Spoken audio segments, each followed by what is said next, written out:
মজাদার ধাবা স্টাইলের তরকার রেসিপি নিয়ে আবার চলে এলাম তোমাদের কাছে। ইচ্ছে খুশি লাইফস্টাইলের পক্ষ থেকে সবাইকে জানাই স্বাগতম। আশা করছি সবাই খুব ভালো আছো। যারা যারা আমার চ্যানেলটাকে সাপোর্ট করে সাবস্ক্রাইব করেছো তাদেরকে জানাই অসংখ্য ধন্যবাদ। আর যারা এখনও আমার চ্যানেলটাকে সাবস্ক্রাইব করোনি তাদের জানাই অনুরোধ যাতে আমার চ্যানেলটা সাবস্ক্রাইব করে আমায় সাপোর্ট করে আমার পাশে থাকো। চলো তাহলে রেসিপিটা দেখে নিই। প্রথমেই কড়ার মধ্যে তেল দিয়ে জিরে গরম করে নিয়েছি, তার উপরে পেঁয়াজ কুচি দিয়ে আর অল্প একটু লঙ্কা কুচি আর আদা কুচি দিয়ে ভালো করে ভেজে নিচ্ছি সমস্ত উপকরণগুলোকে। আর টমেটো কুচিটা ওপর থেকে দিয়ে দিলাম। তড়কা বানানোর জন্য আগে থেকেই মুগ কড়াই আর ছোলার ডাল একসাথে ভেজানো ছিল সকাল থেকে। এইবার সমস্ত উপকরণগুলোকে ভালো করে ভেজে নিচ্ছি। ভালো করে ভেজে নিয়ে ওপর থেকে 1 চামচ মতো ধনে গুঁড়ো দিয়ে দিচ্ছি। তারপর পরিমাণ মতো লঙ্কার গুঁড়ো আর হলুদের গুঁড়ো এই মশলাটার মধ্যে দিয়ে ভালো করে কষিয়ে নিতে হবে। ভালো করে কষিয়ে নিচ্ছি মশলাটাকে। আর দিয়ে দিচ্ছি ওপর থেকে অল্প একটু কাশ্মীরি লঙ্কার গুঁড়ো, এতে তরকার কালারটা অনেক ভালো হয়। এইবার ভালো করে মশলাটা কষিয়ে নেব ধীরে ধীরে। দিয়ে আগে থেকে ভিজিয়ে রাখা কড়াইয়ের দানাগুলো আমি এই মশলাটার মধ্যে দিয়ে দিচ্ছি। কড়াইয়ের দানা বলতে ওই যে বললাম আগে, ছোলার ডালের কড়াইয়ের দানা আর মুগ কড়াইয়ের দানা একসাথে ভিজিয়ে রেখেছিলাম। এইবার মশলার সঙ্গে ভালো করে নাড়িয়ে চাড়িয়ে নেব যাতে ভালো মতনভাবে ওই মশলাটা কড়াই দানাগুলোর মধ্যে মিশে যায়। এইবার ভালো করে নাড়িয়ে চাড়িয়ে নিয়ে এর মধ্যে দিয়ে দেব পরিমাণ মতন লবণ। লবণটা দেওয়ার পর ভালো করে নাড়িয়ে চাড়িয়ে নেব পুরো মশলাটাকে। মোটামুটি মতন একটু হালকা আঁচ খেয়ে গেলেই আমি প্রেসার কুকারের মধ্যে সমস্ত কড়াই দানাগুলো তুলে দেব। তুলে দিয়ে মোটামুটি 3টে মতন সিটি আমি দিয়ে দেব। দিলে ডালগুলো ভালো করে সেদ্ধ হয়ে যাবে।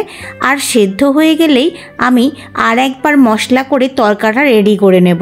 চলো তাহলে প্রেসার কুকারের মধ্যে দিয়ে দিই ডালের দানাগুলোকে।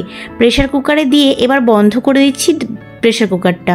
3টে মতন সিটি দিয়ে দিয়েছি। ডালগুলো মোটামুটি সেদ্ধ হয়ে গেছে। এবার কড়ার মধ্যে তেল গরম করে অল্প একটু আদা কুচি, পেঁয়াজ কুচি আর কাঁচা লঙ্কা কুচি আমি দিয়ে দিয়েছি। এইবার এটাকে ভালো মতন করে আমি ভেজে নেব একদম লালচে করে। লালচে হয়ে ভাজা হয়ে এলে ওপর থেকে একটা গোটা ডিম আমি এর মধ্যে ফাটিয়ে দিয়ে দেব। পরিমাণ মতো লবণও দিয়ে দিলাম। ডিমটা ফাটিয়ে ধীরে ধীরে ঝিউড়ো করে ভেজে নেব ডিমটাকে।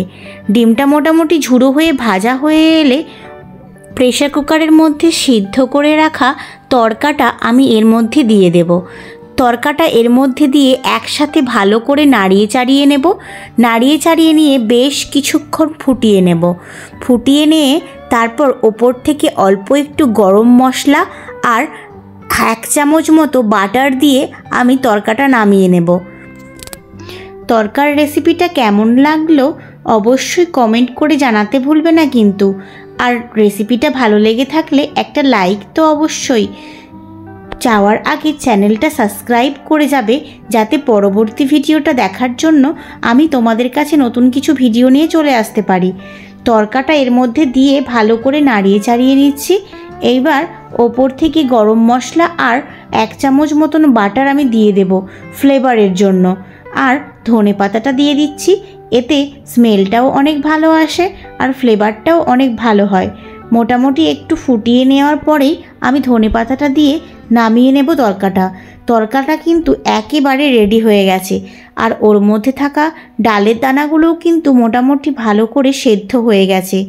তরকার মধ্যে দিয়ে দারুণ সুন্দর একটা স্মেল আসছিল। একদম ধাবা স্টাইলের মতো লাগছিল তরকাটা। এটা খেতে অনেক সুন্দর হয়েছিল, বাইরের দোকানের থেকেও অনেক বেশি টেস্টি। ওপর থেকে এবার ধনেপাতা কুচি দিয়ে দিয়েছি। এইবার তরকাটা মোটামুটি আমার রেডি হয়ে গেছে। রুটি, লুচি, মুড়ি যার যেটা পছন্দ তার সাথে নিয়ে বসে গেলেই হবে। তরকাটা একদম দেখতেই পাচ্ছ ভীষণ সুন্দর দেখতে হয়েছে। আর খেতেও ঠিক ততটাই সুন্দর হয়েছিল যতটা দেখতে সুন্দর লাগছে। তরকার রেসিপিটা কেমন লাগলো অবশ্যই কমেন্ট করে জানাতে ভুলবে না। টাটা।